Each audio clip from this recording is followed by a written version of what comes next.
আলো চলছিল। চাদর গায়ে ছায়ামূর্তি পায়চারি করছিল অবিরাম। বাইরের রাস্তায় ইংরেজ পুলিশের চল সতর্ক সজাগ চোখে দেখছে। তার সব সতর্কতাকে বুদ্ধ বানিয়ে তুমি তখন অন্ধকার চিরে ছুটে গেছো আলোর পথে। দেশের মানুষ কাকপক্ষী কেউ টের পায়নি। তুমি চলে যাবার পর 56টা শীত, বর্ষা, গ্রীষ্ম, ঢাও, তুমিও সেই থেকে প্রত্যেক জানুয়ারিতে পৃথিবীর এ পাড়া ও পাড়া সমস্ত পাড়ায় তোমার অনশ্বর পায়ের ছাপ, সব রাইফেলে তোমার বুকের বারুদ, সব কুচকাওয়াজে তোমার স্বপ্নের ছন্দ। পরশ পাথরের মতো স্বাধীনতাকে খুঁজেছে তোমার অন্তরে লুকিয়ে থাকা খ্যাপা। 56 বছর আগে এক মধ্যরাতে পরাধীন এই দেশ ছেড়ে তুমি চলে গিয়েছিলে স্বাধীন এক স্বদেশে ফিরে আসার স্বপ্ন নিয়ে। তুমি ফিরে আসনি, স্বাধীনতা এসেছে।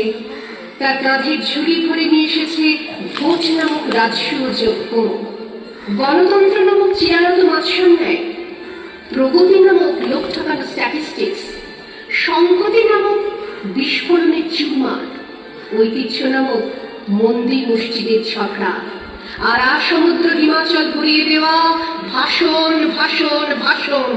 56 বছর ধরে তুমি পাথর হয়ে আছো। 56 বছর ধরে ভারতবর্ষ অধীর অপেক্ষায় কান পেতে আছে। ইথার তরঙ্গে কবে হঠাৎ শোনা যাবে স্বাধীনতা নিজস্ব কণ্ঠস্বর।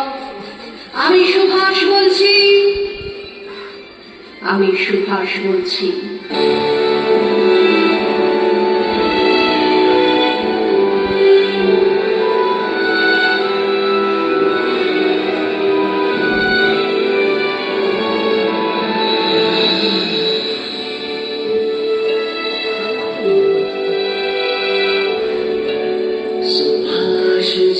सुभाष जी वो जाने हिंद आ गए हैं, नाज जिस पे हिंद को वो शान हिंद आ गए।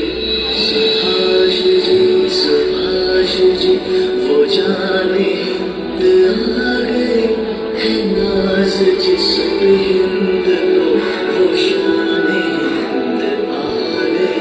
सुभाष जी सुभाष जाने हिंद है, सुभाष शान हिंद है। सुभाष आने हिंद है, सुभाष